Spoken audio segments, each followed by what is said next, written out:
Let's take a moment to greet each other in worthy recognition and dignity.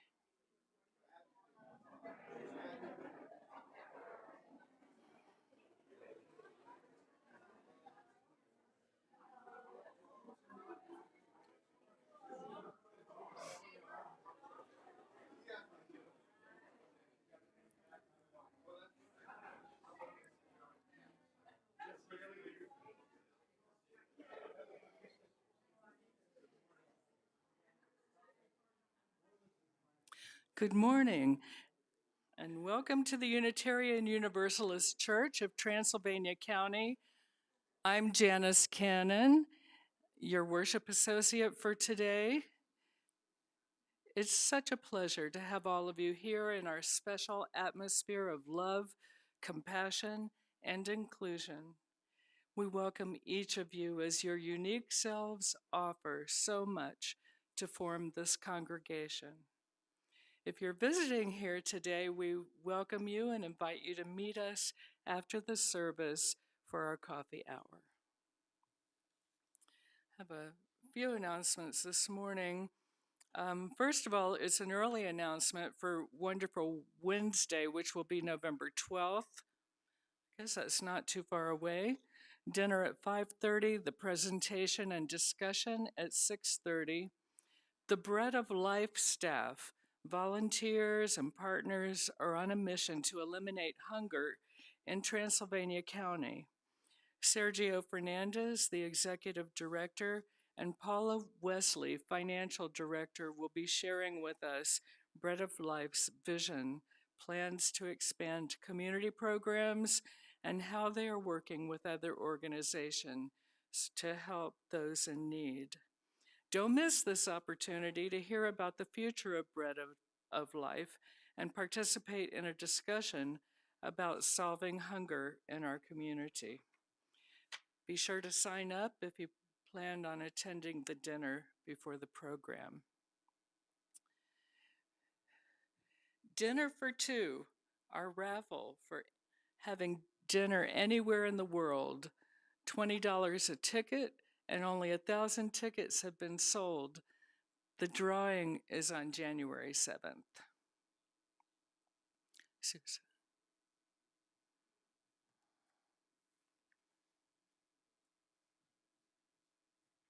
Good morning. My name is Susan Mosley, and I'm your board president here at UUTC. And I have a special announcement. First, happy November. This is the season of gratitude and Thanksgiving.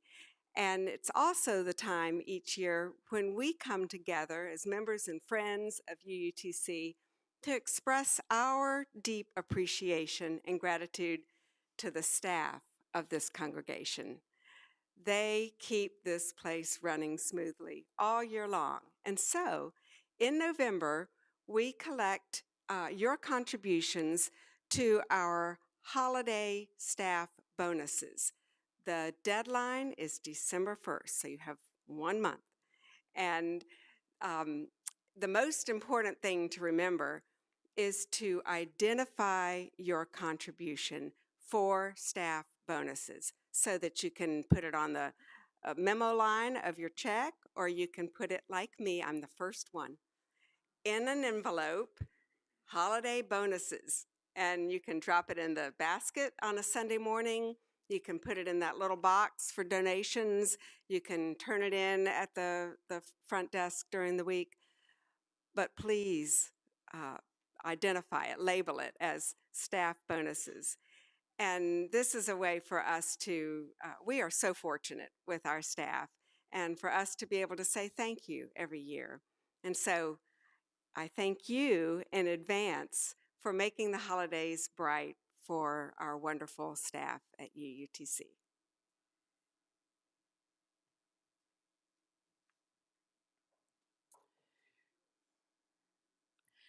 We're very happy to welcome Reverend George Grimm-Howell this morning. He joined the Unitarian Universe Fellowship in Hendersonville on August 2024 as its settled minister. And this morning, he and Reverend Bob have changed pulpits. So we have a swap.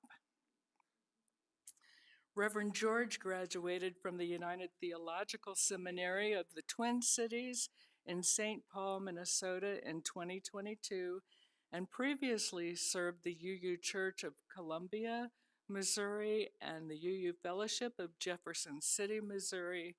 He was ordained in St. Louis in June 2024. He lives with his spouse, Betsy, who is here today, and their 4 adorable fur babies in Hendersonville, North Carolina. Welcome. We will prepare ourselves for worship during the prelude from the musicians.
Thank you, Karen and Scott.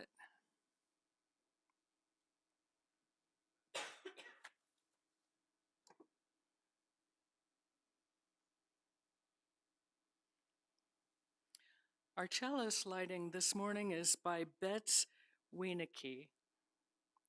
May this flame, symbol of transformation since time began, fire our curiosity, strengthen our wills, and sustain our courage as we seek what is good within and around us.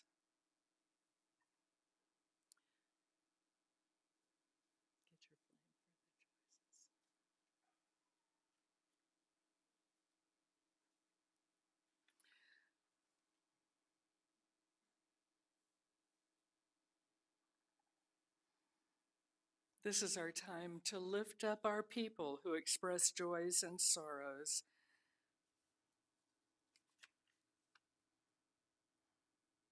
Susan Mosley, a candle of joy for this vibrant and loving community. And also from Susan, a candle of support for those who struggle with the time change and the increasing darkness of the fall and winter. And on a sad note this morning, a candle for family and friends of John Carter, who died Friday morning. Do you guys know who I'm talking about? He had the white hair and the white beard and played the auto harp with John for 15 years. He had a heart valve replacement surgery.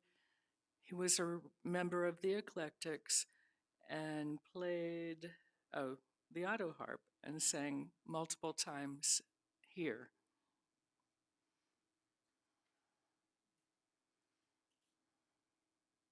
And we will light one more candle for those joys and concerns that are left unspoken. Spirit of love and life and light, we give thanks this day for those who have come forward to express these joys and concerns, and we lift up these messages to the universe and affirm that the joys will be celebrated and comfort and healing will be had for the family of John Carter. And so it is.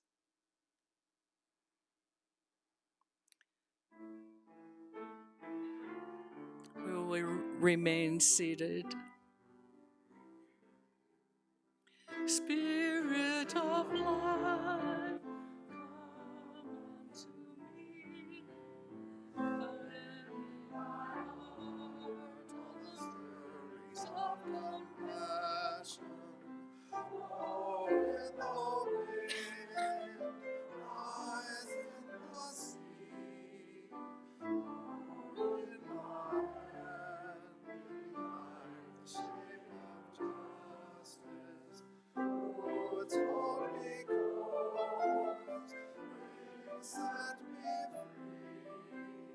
Spirit of life, come to me, come to me.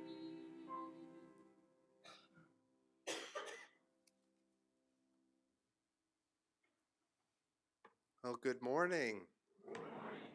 What a good-looking, well-rested bunch after an extra hour of sleep. I'm so happy to be here with you. I'm the Reverend George Grimm-Howell. I use he, him pronouns. For those who are visually impaired, I always give a description of myself. So I am a 5'11" pale-skinned man with very little hair on top. This morning wearing a light gray blazer, blue-gray blazer, and a multicolored stole, which was a gift from my congregation for my installation. Well, come, people of faith, to join us in building an ark of hope, an ark of compassion, an ark of resilience, an ark in the life, the ark in the life in the face of death. Where there is room for all, come, let us repair the world together. I invite you to rise as you're willing or able to join in our opening hymn, Here We Have Gathered, which is number 360.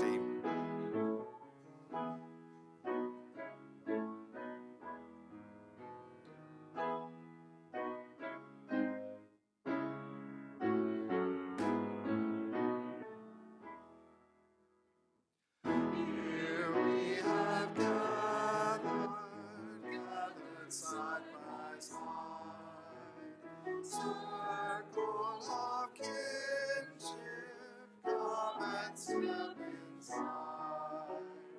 May all who seek here find a kindly word. May all who speak here feel they have been heard.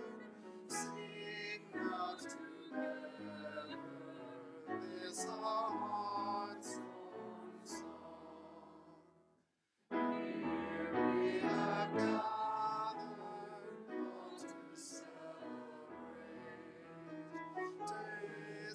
our lifetime matters small and great. We of all ages, women, children, men, infants and sages, sharing what we can, sing now together this our one song. As its battles, sorrows and regret, but in the shadows, let us not forget. We who now gather know each other's name. Kindness and heroes, as we give sing now in friendship this our heart's song.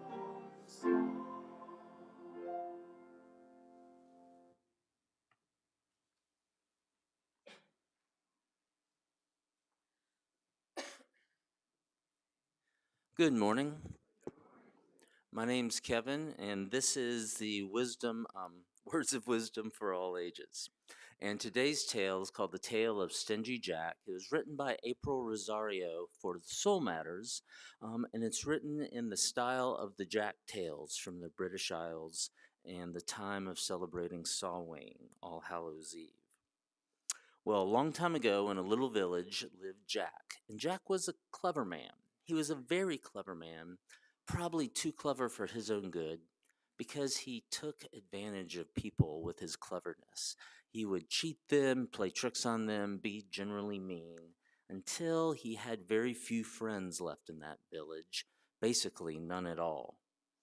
Well, it was the festival night, and as people were out and about preparing their homes and they were carving turnips and putting coals in them to make lanterns, which that tradition came to America and became the carving of pumpkins and carrying them around for light. As this was going on, Jack was walking through the village feeling very lost and alone. And he really wanted to come up to some of these people and say, "Hey, can I join with you with the festival?" But he was very embarrassed because how he had treated people. So he walked through the town, just lost in his own thoughts, and wandered out to the fields beyond. And in the coldness, he thought, maybe I just don't belong anywhere. But then something amazing happened. A light started coming to him down the trail, and then another and another. And the people of town came walking down the trail carrying their turnips with a hot coal in it as a lantern, because they had been talking and decided that no one deserved to be treated badly. No one deserved to be left alone, left out on their own. And one of them came up to Jack and said, "Would you join our festivities, join our community?" And tears welled up in his eyes, because not from the cold, but because he was being included, he was gathered into the community. And so he came and he joined the community. And from that day on, Jack tried a little harder, tried a little more to be kind, to be nice, to be helpful, tried to help people around with the chores on their houses or their farms, give up his seat for the elders, and to remember he was part of the community. How the community gave to him, he wanted to give back to. And that's what we're called to do as UUs, to make sure no one is left lost or alone. And so may it be so. Thank you.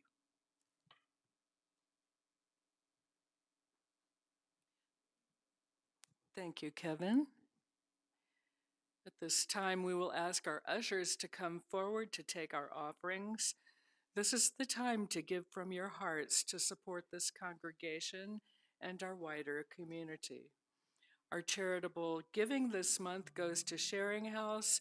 You'll find the envelope for this agency in the offering plate. They just couldn't do this one without me, so I have to help them along.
What is given in love, we accept with joy and gratitude. Thank you.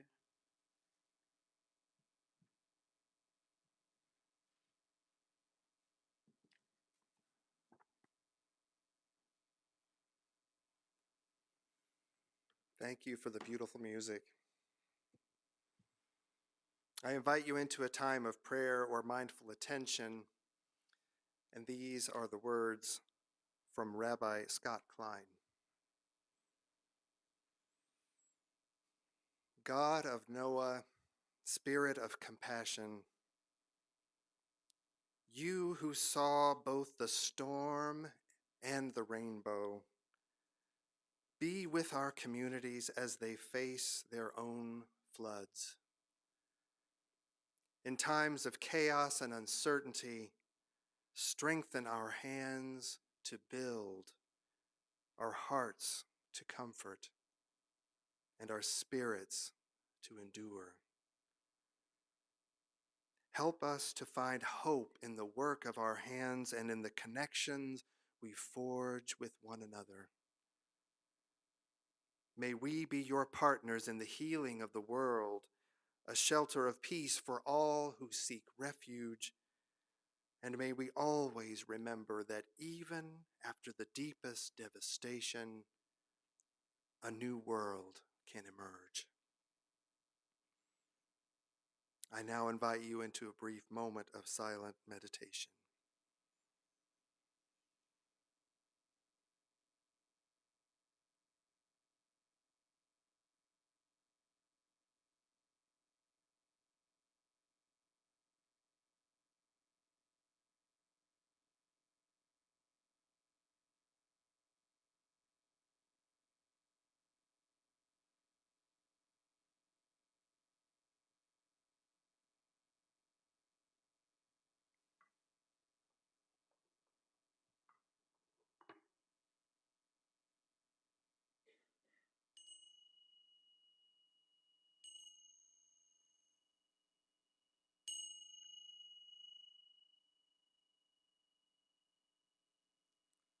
Amen.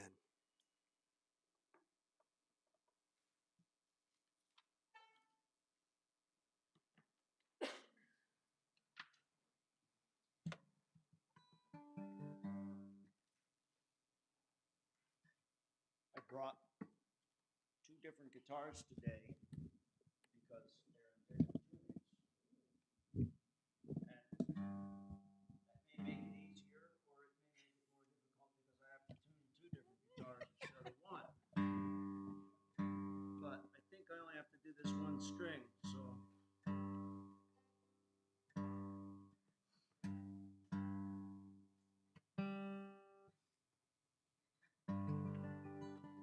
Name of this song is Little by Little. It's by the Delavantes, and it kind of embodies where we feel like we're at right now.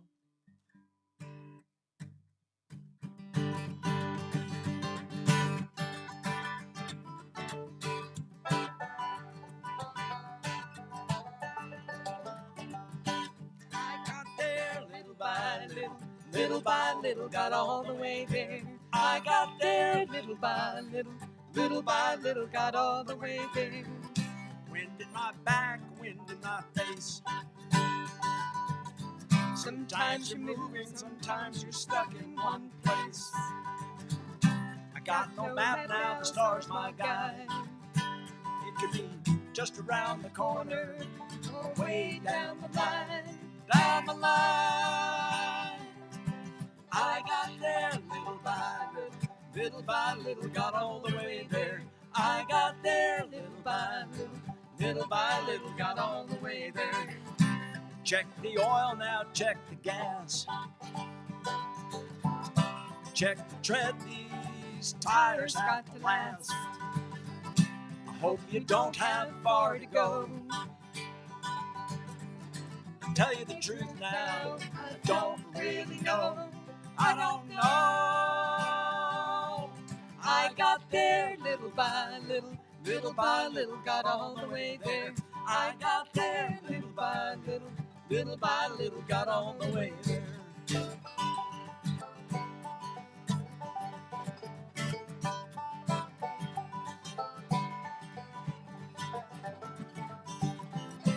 take a step, then you take one more. Some days you crawl, some days you soar. Tell me how far is all the way? I guess it's right about here today. Here today. I got there little by little, got all the way there. I got there little by little, got all the way there. I got there little by little, got all the way there. I got there little by little, got all the way there.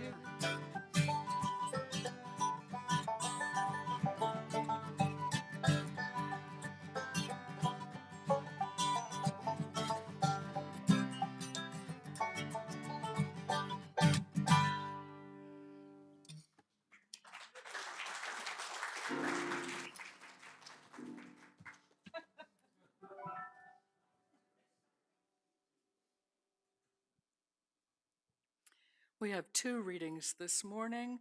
The first one is a condensed version of Noah's Ark from Genesis 6:9 through 9:17. It comes from the Jewish scripture from the book of Bereshit. Noah was a righteous man, blameless in his generation. Noah walked with God. The earth was corrupt and filled with violence. God said to Noah, the end of all. Help me, where'd it go?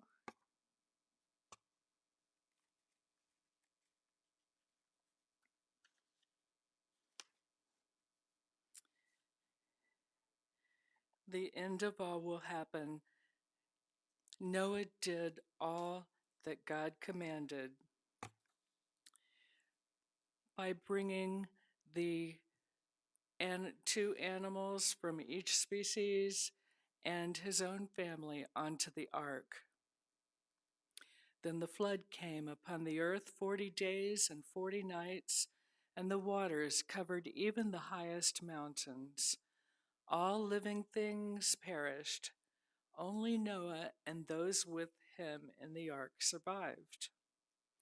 God remembered Noah and caused a wind to pass over the earth, and the waters receded. The ark came to rest on the mountain of Ararat. Noah sent out a dove, and it returned with a freshly plucked olive leaf. Then he knew the waters had subsided. God said, "Go out from the ark, you and your family, and bring out every living thing that they may swarm on the earth and be fruitful."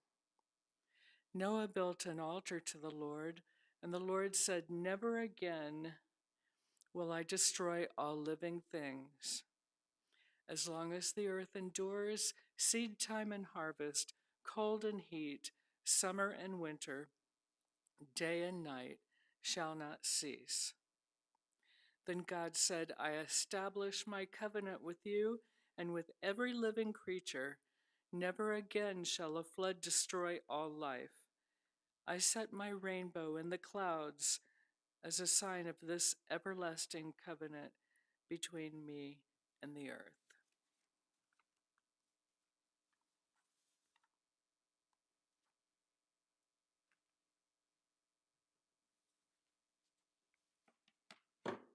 And this is a modern retelling of the Noah's Ark story through the lens of environmental justice. A story for the flooded age. Once, long ago, or maybe just a few years from now, the seas began to rise. Not from divine wrath, but from human neglect. Smoke in the skies, forests cut for profit, warnings ignored. Scientists, indigenous elders, and activists sounded the alarm, but most dismissed them.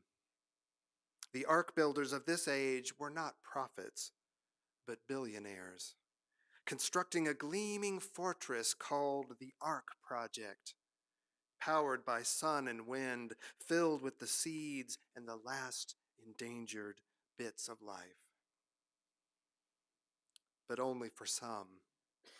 The gates opened for the wealthy and the chosen few, while millions stood in floodwaters, those who had done least to cause the crisis, suffering first and worst. Yet hope did not drown. People rose together, demanding that the ark become a refuge for all. Some succeeded, transforming it into a vessel of justice and care. When the waters receded, the survivors painted a rainbow on the hull, not a promise from above, but a covenant between us. That if the world is to be rebuilt, it must be rebuilt differently, with justice at its heart. Because this time, the flood was of our own making, and so is the hope that follows.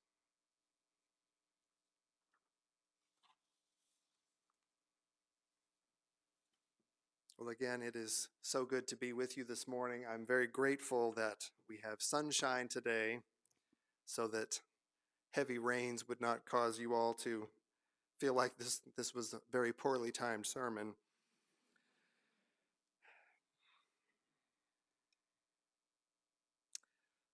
Climate disasters, biodiversity, good and evil, hope and resilience.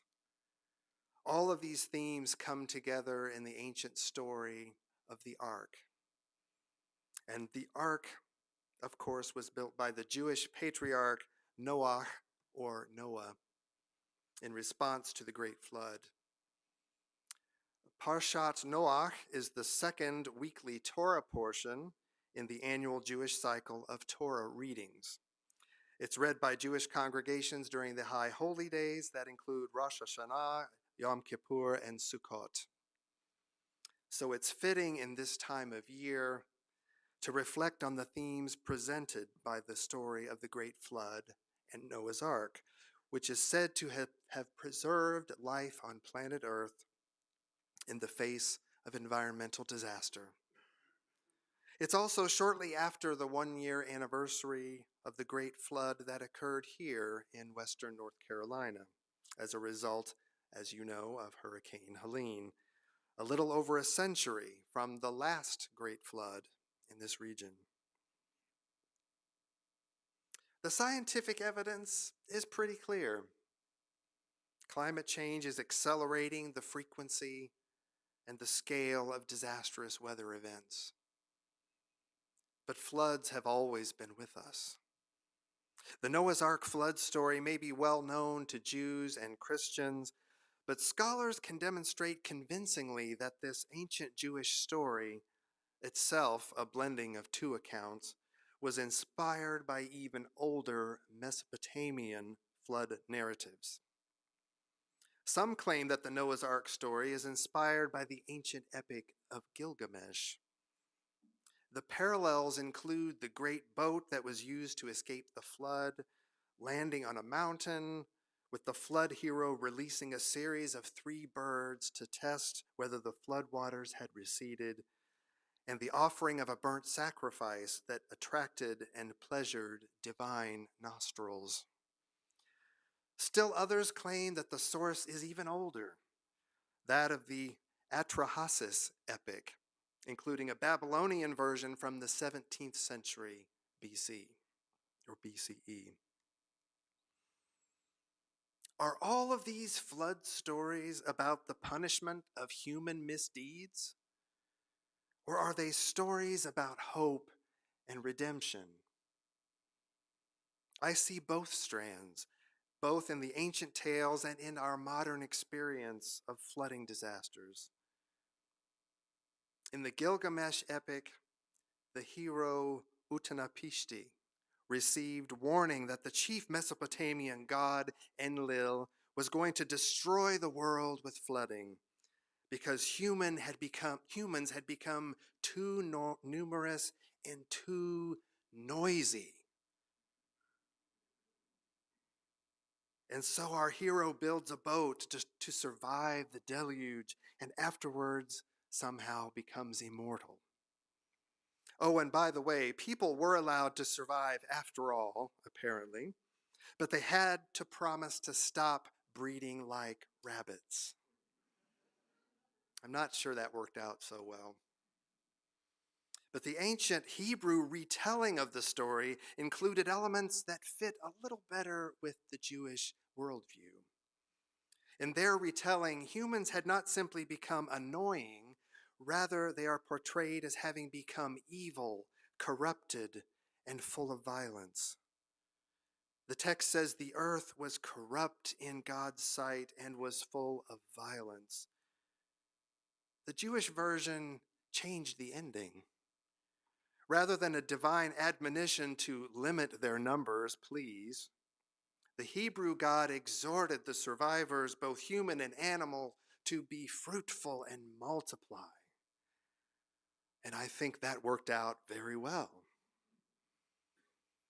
In both versions, the narrative says that redemption, that salvation is possible when balanced and right relationship are restored. And in that frame, the boat or the ark becomes a means to preserve life and biodiversity. Well, this sermon was inspired by a conversation with a Jewish rabbi affiliated with Neshama. Neshama, for those who don't know, is a Jewish service organization that means Jewish response to disaster. And they respond with compassion and resources to natural disasters, including Hurricane Helene. And we are participating in their vision to hold a resilience Shabbat across the nation in late October that speaks of resilience in the face of climate change. These beautiful souls who come to the aid of people suffering from climate disasters are practicing tikkun olam, the Hebrew words for repairing the world. The practice of tikkun olam, or the repair of the world, is a touchstone for many Jews and resonates deeply with our own UU values. There are a few lessons that the occasion of Parshat Noach can teach us. The first is that of survival through collective effort. Noah's family, confined within the ark, worked together, diligently preparing for survival and supporting one another through an ordeal of unprecedented scale. They understood that a collective effort was essential for enduring the storm and building a future. We are called as human beings to support one another in times of need. Our collective work in helping the survivors of Helene is a powerful testament to the Jewish principle of aravut, or mutual responsibility. It teaches us that our greatest strength lies, as we teach, in our interconnectedness. It lies within our willingness to lend a hand, to be a source of stability for others. In this Resilience Shabbat today, we are challenged to consider how our own congregations can build its own ark within our community. A second lesson is that faith is not passive. As we delve into Parshat Noach, we discover so much more than just a story about a flood. We find profound ethical teaching guiding us toward our responsibility to repair the world. Building the ark was not a passive act of waiting. It was a monumental task that required immense dedication, perseverance, and foresight. And this teaches us that faith is not passive. It necessitates ma'asim tovim, which means good deeds and active engagement. And a third lesson, one fully shared between the UU and Jewish traditions, is about the value and power of covenant. The story lifts up a new covenant of resilience in the form of a rainbow, a sacred symbol of enduring promise and the emergence of a new beginning. I'm grateful for these lessons from our Jewish kin. And I'm grateful for all the progressive people of faith who are now being called to rebuild the ark. The ark today represents biodiversity, resilience, compassion, and survival. But as people of relative privilege, we face a choice. And that is, who will have access to this ark of life? As we contemplate the answer to this question, two possible paths emerge.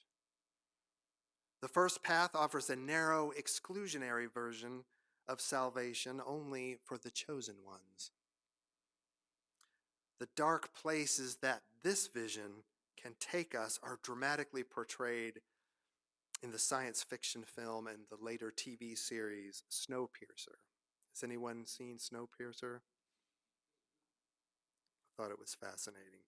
The story is set entirely within the train during a neo-ice age. It's a metal ark in a frozen wasteland where survival outside the train is impossible. And like Noah's Ark, it represents the last bastion of life in an uninhabitable world. Instead of saving two of every kind, the Snowpiercer preserves humanity by packing survivors onto the train, resulting in a stark social hierarchy. The wealthy live in luxury at the front of the train, enjoying fine dining, lavish parties, and a comfortable existence. The middle sections are occupied by the workers who perform the vital functions of keeping this train running. And then the poor tail section passengers who snuck on board just as the train was departing are confined to squalid, overcrowded cars. They're forced to survive on these gelatinous protein bars that are made mostly of ground cockroaches. And because they were illegals, they suffered countless cruelties at the hands of the elite. What kind of ark will we build? Will it be a vehicle of exclusion? A place of refuge only for the privileged that allows us to avoid most of the suffering? We've got air conditioning. Or as people of faith, are we called to choose a second path? On this second path, we find an expansive, life-giving interpretation of the Noah's Ark story that calls us into response centered in compassion and justice. Which narrative will inform our response? Who is in the ark and who is left outside? Better yet, as the Jewish faithful are called to do in this season, is it possible to repent and atone, to turn back to wholeness and harmony, to repair our earth before all is lost? For our part, as Unitarian Universalists, we have set out 4 essentials for climate action, and you may be familiar with these. These are 4 interconnected ways that we can build that ark. The first, very briefly, is congregational transformation, which invites us to collectively organize and collaborate better. The second is community resilience, which means creating communities of care, much like you all did becoming a hub for folks during Hurricane Helene. And next is justice, which invites us to partner with those who are most affected by climate change. And finally, fourth, is mitigation, taking practical local steps to reduce our energy use and cut waste. Today, as we see the downturned eyes of the millions of vulnerable people standing knee-deep in floodwaters, I hope that each of you will answer the call to justice in your own way.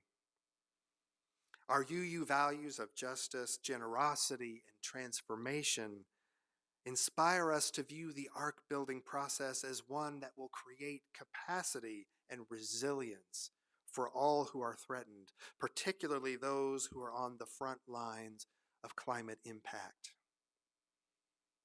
And let's not forget, some of those folks stranded in the floodwaters are us. As we saw during Hurricane Helene, there are people right here in this region who live in low-lying, flood-prone areas. And so many, particularly people of color and migrants, to this day are living in substandard or flood-damaged housing. And we as congregations in this region have been working on this issue. But there is still so much more to do. Returning to the resilience Shabbat offered by our Jewish friends, Parshat Noach culminates with the appearance of the rainbow, a sacred symbol of an enduring divine promise and the emergence of a new beginning. By participating in this resilience Shabbat, our community will be making a powerful statement that we are part of a sacred covenant to support one another, to find strength in our shared traditions, and most of all, to be a source of hope. Even when the world feels submerged, hope is not lost. In fact, it is the very foundation upon which we will rebuild. The rainbow is the promise that new life will always emerge. So may it be. All are invited to rise in body or spirit to join our closing hymn, number 347 in the gray hymnal. Gather the Spirit.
As our worship ends, may our work of love begin. As our chalice flame is extinguished, may its light burn in you. With our love and light, let us transform the world. I invite you to be seated for the postlude.